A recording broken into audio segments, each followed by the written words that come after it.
Estas páginas son la suma de textos sobre diversos temas escritos a lo largo de los últimos 40 años. Los primeros de los años 60 tratan de las relaciones entre el arte y poder. La mayor parte de lo que escribieron después de estudiar las relaciones entre algunas intolerancias de Occidente que mencionó a continuación y su religión. El Evangelio divide drásticamente a la humanidad en creyentes e incrédulos. El que no está conmigo está en contra de mí, explicó Jesús. La diferencia entre esas dos partes se agranda con el anuncio del castigo del infierno. Cualquiera sea su creador, el infierno aparece en el Evangelio cuando Jesús anuncia que el día del juicio les dirá a incrédulos y pecadores, malditos al fuego eterno preparado para el diablo y sus ángeles. Desde entonces este fuego ocupa buena parte de nuestra cultura. Cuadros, esculturas, cantatas, literatura y poesía se dedicaron a describir, adivinar y publicitar la amenaza cristiana al diferente. La cultura construyó catedrales, púlpitos, altares, pintó frescos y compuso músicas que la iglesia utilizó para captar feligreses y convencerlos de que es justo quemar a los incrédulos en el más allá. Los cristianos usaron esa forma de castigo divino para quemar aquí en la tierra a judíos, brujas y herejes. Y en obediencia a sus libros evangelizaron América matando a los aborígenes que resistían. El infierno cambió su historia, es la historia de la agonía del más grande de los fuegos que aparecen en nuestra literatura. Luego de la Declaración Universal de los Derechos Humanos, el Vaticano se vio obligado a desmentir a Jesús, el Evangelio, santos y pontífices, a pintores, poetas, y durante casi 2 milenios publicitaron la amenaza ardiente, declarando sin explicaciones que el infierno no es un fuego, ni es un lugar, sino que debe entenderse como un estado mental de terrible angustia debido a la ausencia de Dios. Si el Papa pretendió que su religión respetara los derechos humanos laicos, no los consiguió. La tortura mental es tan condenada en las convenciones internacionales como la tortura física, el fuego como la angustia. La coexistencia en la mente de los creyentes de dos ideas incompatibles, el castigo al diferente y la misericordia divina con la que pretende justificarlo, es posiblemente la causa de la perseverancia de las intolerancias cristianas. El Antiguo Testamento establece la discriminación al mundo homosexual al relatar que Sodoma y otras ciudades se quemaron con sus pobladores porque Abraham no encontró 10 de ellos libres de esa costumbre. En el Nuevo Testamento se repite la condena cuando Pablo afirma que son dignos de muerte no solo los homosexuales, sino también las mujeres que practican esa alternativa sexual. Siglos después, Juan Ginés de Sepúlveda, citando la Biblia, y Hernán Cortés justificaron el exterminio de los aborígenes en América porque practicaban la sodomía. Pasaron otros siglos y la condena cristiana se volvió a concretar en los miles que murieron en los campos de concentración nazi. A pesar de ese antecedente, la Iglesia no cesa en su campaña contra la homosexualidad, que se recrudeció en Argentina con el cardenal Antonio Carracino, que continúa al calificar al cardenal Joseph Ratzinger a la homosexualidad como un fenómeno social y moral inquietante. El antisemitismo cristiano comenzó con agravios de Jesús a los judíos porque no creían en su divinidad. Lo profundizaron Pedro, Pablo y Esteban al culparlos de la muerte de Jesús, y lo convirtieron en un racismo santos y pontífices al extender la culpa a todos los judíos. Este racismo originó el de los nazis y la muerte de millones en campos de concentración. A pesar de una confusa rectificación vaticana en la Carta Conciliar Nostra Aetate, donde se afirma que no se puede imputar la muerte de Cristo ni indistintamente a todos los judíos ni a los judíos de hoy, El antisemitismo cristiano no cede. La Iglesia sigue leyendo y comentando en las Pascuas las acusaciones de Pedro sobre la muerte de Jesús y mantiene en las ediciones de misales, Biblias, Evangelios y expresiones antisemitas en los comentarios a los textos sagrados. Esto permite a los sacerdotes con inclinaciones racistas como el obispo castrense Antonio Evasiotto difundirlas en iglesias, escuelas y cuarteles. En el Génesis, luego de narrar la rebelión de Eva, el primer ser humano que propuso conocer lo prohibido y enfrentar a Dios, se culpa a la mujer de los males que sufre la humanidad. Desde entonces, declarando que por la mujer comenzó el pecado y por ella morimos todos. San Pablo repite la discriminación en la primera epístola de Corintios. Vuestras mujeres callen en las congregaciones porque no les he permitido hablar. Y si quieren aprender alguna cosa, pregunten en casa a sus maridos. Una de las consecuencias de ese aspecto del cristianismo fue la caza de brujas acentuada por Inocencio VIII en 1484, en su encíclica Summis Desiderates Affectivus, y con la publicación de Martillo de las Brujas de los padres dominicos.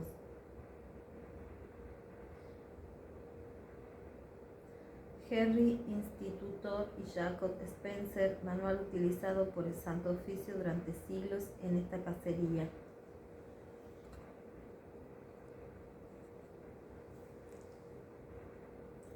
Mientras la iglesia quemaba mujeres, los artistas cristianos la demonizaban. Miguel Ángel, Rafael, el Bosco, entre otros, deformaron en sus cuadros las versiones bíblicas del pecado original con el agregado de un busto de la mujer a la serpiente del Génesis. En el Antiguo Testamento, Moisés permitía el divorcio una única vez. Jesús lo prohibió afirmando que el casamiento con divorciados, hombre o mujer, era adulterio. En pocas palabras, originaron la campaña de la Iglesia contra el divorcio, incluso de los no creyentes, que se mantuvo durante siglos y que los incrédulos solo pudieron revertir en estos últimos años. La campaña cristiana contra los anticonceptivos tiene un antecedente en el episodio de Onán, a quien Dios mató porque para evitar inseminarla como él lo había ordenado, eyaculaba fuera de Tamar, viuda de su hermano, otra víctima de la ira divina. Milenios después, Tomás de Aquino repitió la condena a los métodos anticonceptivos y a la masturbación, afirmando que eyacular sin propósitos reproductivos era casi un homicidio. Esas pocas palabras y la iglesia que las repitió son las responsables de las miles de víctimas de enfermedades venéreas, sífilis, sida y de abortos clandestinos. Esas intolerancias y sus consecuencias para la humanidad se originan en algunas palabras que se atribuyeron a una persona que según sus parientes había perdido el juicio. Esas intolerancias cristianas que Adolf Hitler admiraba parecen ser el motor que mueve a la Iglesia en su lucha para intentar imponer la justicia de su religión a la humanidad no cristiana. León Ferrari, 20 de marzo del 2005. La respuesta del artista. En 1963, León Ferrari recibe la invitación de Jorge Romero Brest para participar del Premio Nacional Di Tella. En ese momento realizaba dibujos, esculturas, los metales soldados y algunas botellas con materiales extraños en su interior. Y seguramente Romero Brest pensó que esas son las obras del envío. Sin embargo, presentó 4 obras nuevas en las que abordaba las relaciones entre religión y violencia. Un avión de guerra norteamericano, un FH-107, unido a un Cristo de santería, y 3 cajas con manos, aviones, crucifixiones y bombas que trataban el mismo tema. El conjunto se refería a la guerra de Vietnam y la escalada norteamericana. El avión titulado La civilización occidental y cristiana no se expuso a pedido de Jorge Romero Brest. A pesar de resultar menos conflictivas que esta pieza, las 3 cajas que sí fueron expuestas provocaron la reacción del crítico de la prensa Ernesto Ramallo. Los artistas argentinos en el Premio Di Tella de 1965, 21 de septiembre de 1965. Escandalizado por el hecho de una institución seria expusiera libelos políticos. Ferrari le respondió desde las páginas de la revista Propósitos, la respuesta del artista, Propósitos, 7 de octubre de 1965. En esta carta inicia una forma de intervención pública que continúa hasta el presente. Me parece natural que el cronista asume su voz a la mayoría de las opiniones condenatorias del Premio Di Tella de este año y de años anteriores. El Premio Di Tella pretende fomentar y exponer las corrientes renovadoras de la plástica local. Es casi condición necesaria que toda renovación implique la reacción más o menos violenta de los grupos conservadores. Este artículo, así como la mayoría de las crónicas sobre los Di Tella, indica que por lo menos aquella condición está cumplida. Ya es algo, aunque creo que hay mucho más que eso. Me parece natural y humano que el cronista, quizás sin darse cuenta, pase por el plano de la crítica y llegue hasta al de la teoría del arte, pretendiendo dictar los reglamentos a los cuales deberían ajustarse los artistas. Parece que el cronista quisiera descartar del arte aquello que sea crítica, acre o corrosiva, y sugiere que se impida la exposición de obras que no permiten dudas sobre su filiación y por lo tanto sobre sus fines. Quitar la crítica del arte es cortarle su brazo derecho. Limitar la crítica a lo que no sea acre o corrosivo es ahogarla con azúcar. Prohibir la exhibición de cuadros porque el espectador puede darse cuenta de que el autor es comunista y sus fines son la implantación de la dictadura del proletariado, es pretender introducir la discriminación ideológica en el arte, es la censura previa. Esta escultura parece ser de un comunista y parece querer decir viva Lenin, afuera. Aquella otra no evidencia color político, adentro. Creo que ni a McCarthy se le ocurrió una idea semejante. Creo que ningún artista aceptaría lo que el señor Ramallo propone. Eso sería reducir al artista a ser un fabricante de adornos para generales. Los cuadros son buenos, malos o mediocres, son fuertes o débiles, son renovadores o tradicionales, independientemente de que aparezca o no la evidencia de la afiliación política o los fines que persigue el autor. Me preocupa que, dada la forma como el cronista describe mis trabajos, alguien pueda interpretar que soy comunista y me agreguen a las listas negras de la CIDE, con las consiguientes molestias. Me parece prudente entonces aclarar que no soy comunista, que no soy anticomunista y que me preocupa profundamente la guerra de Estados Unidos contra el Vietnam. Mi opinión sobre este tema coincide con el de Bertrand Russell cuando dice: se ve pocas guerras llevadas a cabo con más crueldad o más destructivamente o con mayor despliegue de cinismo que la guerra entre Estados Unidos y la población campesina de Vietnam.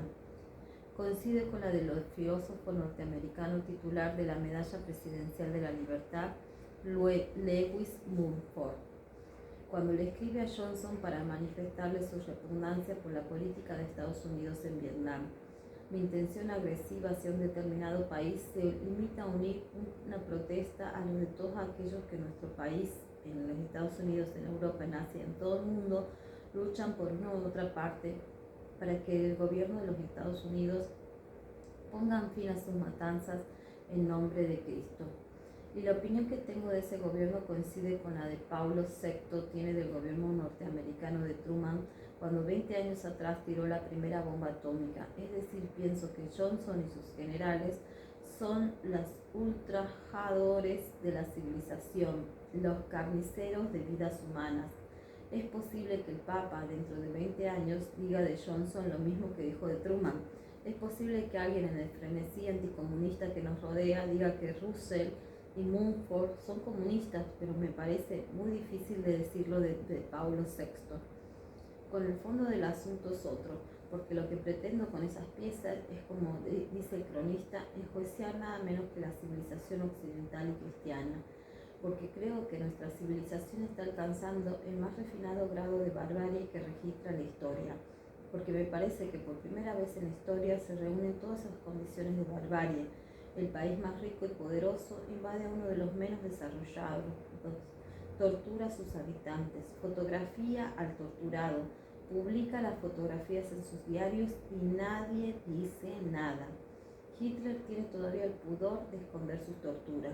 Johnson ha ido más lejos, las muestra. La diferencia entre ambos refleja las diferencias de las responsabilidades de los pueblos.